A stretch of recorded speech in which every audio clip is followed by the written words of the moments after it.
Welcome everyone, this is the 31 Days of Dread, and I am your host, Peter A DeLuca AKAPAD, and this is where we do one horror movie a day for the entire month of October. That's 30, if you can't count, that's 31 movies celebrating the greatest genre of them all, the greatest experimentational platform of them all, the greatest young filmmaker discoverer of them all.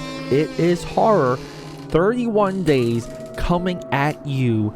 Look out, ghouls and ghosts, it gets spooky.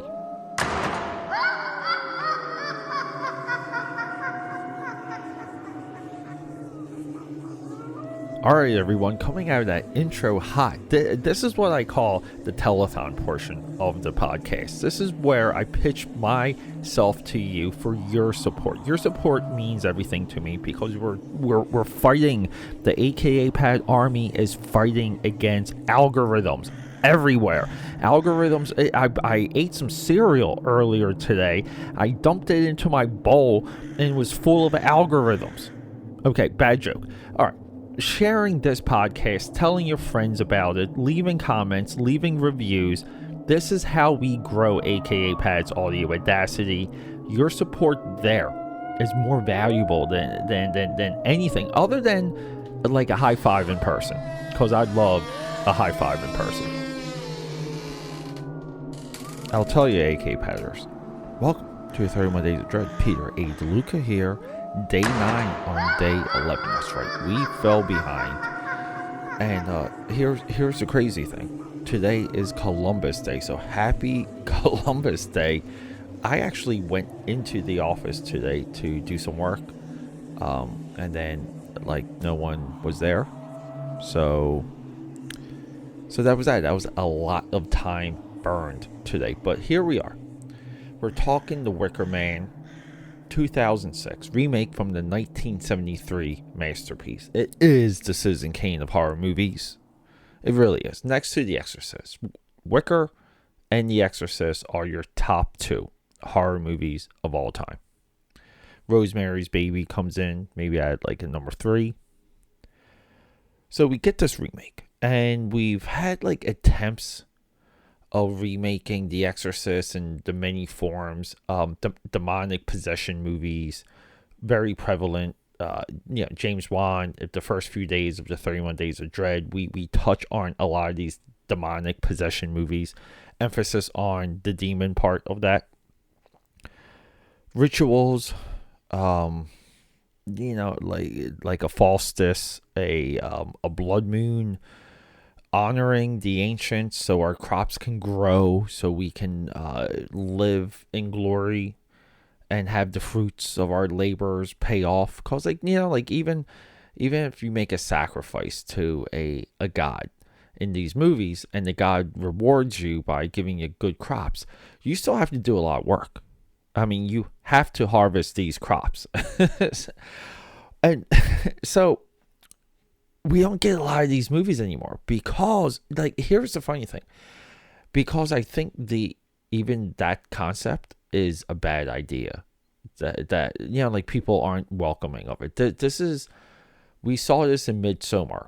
The God part of Midsommar, gone. No emphasis. The movie doesn't have an anchor, probably because of that. We can go on and on about exactly what works in Midsommar and what doesn't. And in this movie, so we have this swerve from the 1973 movie. And this is why watching remakes and having remakes is important. No one talks about the importance of remakes. They don't. Remakes can show us, like, within 3 generations, why something is important and why something is significant. So that's really where we are with this movie. This is a middle tier movie. It's not this horrible experience. Like, it's not. It's a middle tier movie that doesn't quite sell you the ideas. It doesn't quite sell you the trippiness, the anxiety, like the grinding of your teeth, waiting to kind of see what happens. and part of the problem with this movie is, if you, I mean, it kind of makes me want to watch it again, because if you're coming from the position of knowing about the 1973 movie, you know that they're going to trick Nicolas Cage, right? If I sat down to watch this movie again and really got that idea out of my head, flashy thingy thing, zap it, Men in Black style, and watch this movie from the position of not knowing about the original, would I have been surprised? I probably would have. Now, there's another version of this movie that's extended cut. I would have to believe that one is a little bit more violent. There's some audio of them like potentially breaking Nicolas Cage's legs at the end of this movie, and the camera kind of like pans away. So that could not be there. Nicolas Cage is also in the bear suit, which is another Midsommar reference. Like the wrap up for this movie, which really the wrap up of the 1973 movie, right? Like that sticks with you. The only flaw was not having this idea of flourishing crops. I really think that's how that movie should have ended. It should just ended with footage of just like crops being like harvested, and everyone, like this thing worked, like the ritual, the sacrifice worked. And the hook of the movie is we investigate a disappearance of a girl. A whole town is weird. It's just a weird town. And we chip away at the revelation of what could have happened to the girl. That the girl was sacrificed. That the girl's still alive. We have to save the girl. We have to get the girl out. And in doing so, this quest, we'll say, that our protagonist is on for this movie. It's the great Nicolas Cage. His quest, he exposes himself to willingly participating in the ritual and setting himself up for the eventual sacrifice. So he is the sacrifice. I mean, it's a good trope. It's a great hook for the movie. And what we need to see more in this remake, it needs to be bloodier, more violent. It needs to get cranked up. That's what Midsommar did right. It was like nudity, violence, crank it up. Now, a lot of times we can't do this in movies because of how it's financed, how the distribution is already set up. Keep in mind, movies like this only get insured and financed when actors with the prominence, the pull of Nicolas Cage. Nicolas Cage himself can greenlight a movie. So he's dealing with a writer-director, Neil LeBlout, who made a bunch of movies that I've heard of that I've never seen, starting in 1997 with In the Company of Men. I believe I did see Lakeview Terrace. He's straight up director for that, but he's mostly a writer-director. The Shape of Things, Nurse Betty, Possession, Death at a Funeral, which I heard good things about, and Some Velvet Morning, which I'm very curious about. It's Stanley Tucci. Looks like that's just is in like a creepy love affair type movie. He is compared to a David Mamet, prolific short film maker also, which I'd love to see. So we have a guy that's fully capable of writing it and directing it. And then, so this is where a lot of times I get confused. I get a little rattled while I'm watching the movie because, do I take the position of respecting the filmmaker, respecting that this person can do it, based on the filmography, right? If they have a legit filmography, I don't have to see any or all of the movies. The filmography speaks for itself. Do I respect the filmmaker based on that, or do I judge what's immediately in front of me and put that against every single other film that I think was good, like as I'm watching it? Like, do I just like take a mental break and just say, oh, the acting stinks or the shot isn't set up right, what you really could never see. This movie has wonderful shots, beautiful shots. The first movie was designed around like crops. This is more like bee harvesting. So there's a lot of bee iconography, like honeycombs and all this stuff. The trippy parts of this movie don't land. It's almost like part Shining at sometimes. The quest part doesn't hit. The revelation doesn't hit. The final sacrifice doesn't hit. Some of the actresses are miscast because they're too beautiful.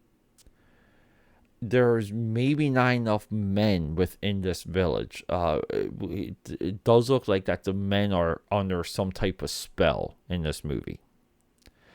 So we have a lot of things happening, okay? And I just think as a film-going audience, you expect a little bit more. This was a $40 million movie, $40 million return. So it split, not bad. It's not bad. I mean, it's hard enough to make $1 million, let's be honest. 40 milli for your Nicolas Cage remake, sure. So, would I put this in like worst movies, worst remakes, worst anything? I definitely wouldn't, because if you don't want to watch the 1973 movie, which was made in 1973, and you want an updated version of it, sure. Now, the original works in a very unlikely way, and it's impossible to replicate type thing. It's very much like a Ghostbusters. So this is why remakes are important. They do shed light on the original, but they also educate us on why things are there. We need these remakes. I'm sorry. Even Coca-Cola updates their recipes. Oreo updates their recipes. I remember the craziness of Oreo moving away from a Mexican factory and so changing some of their manufacturing process, and the cookies tasted different, and people went nuts.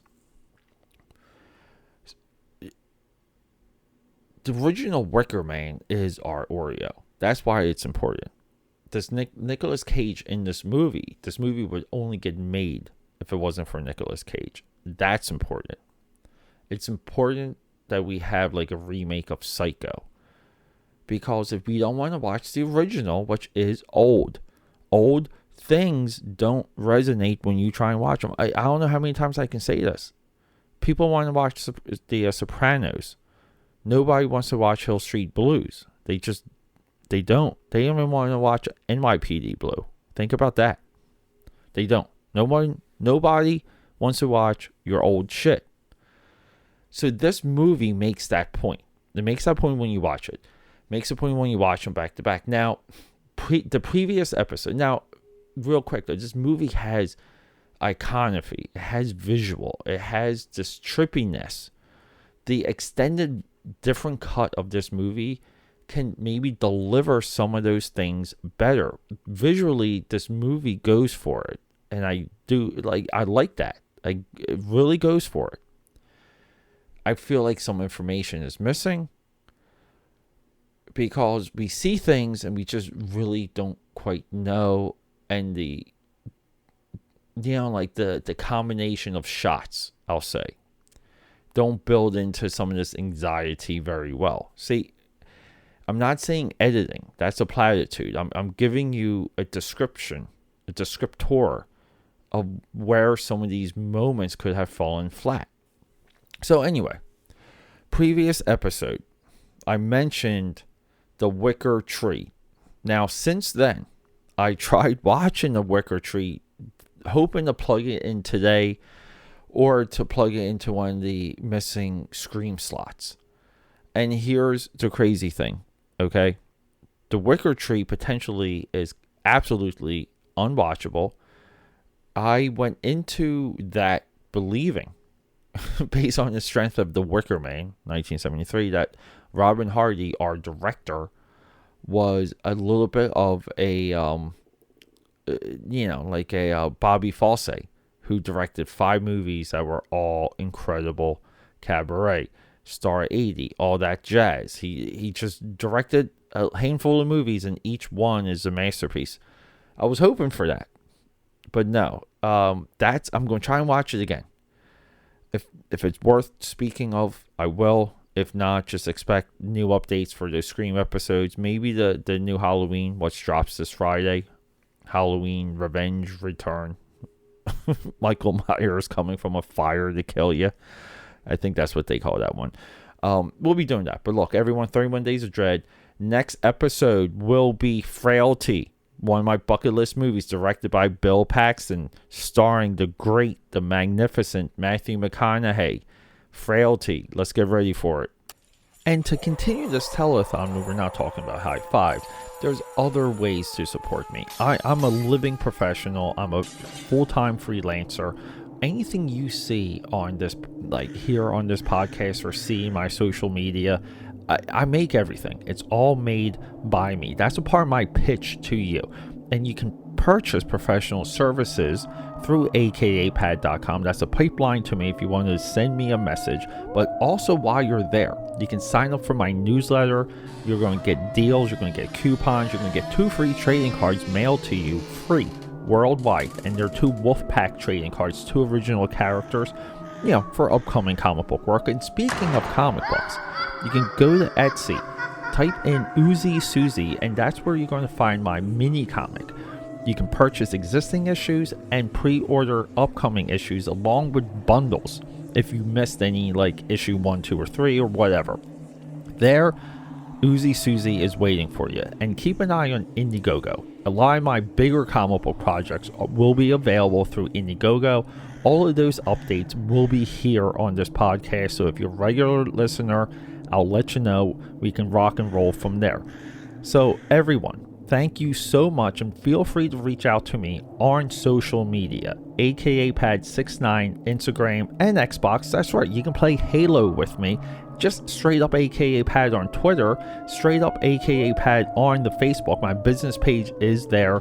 My personal page is there. Hey, be a personal friend of mine. I don't care. Let's talk movies. Let's talk creativity. Let's talk fun, and just who cares? Do you like, the Transformer movies? I love them. We can talk about that all night. So meet me there, and we'll rock and roll. Let's get talking. We got a movie to discuss.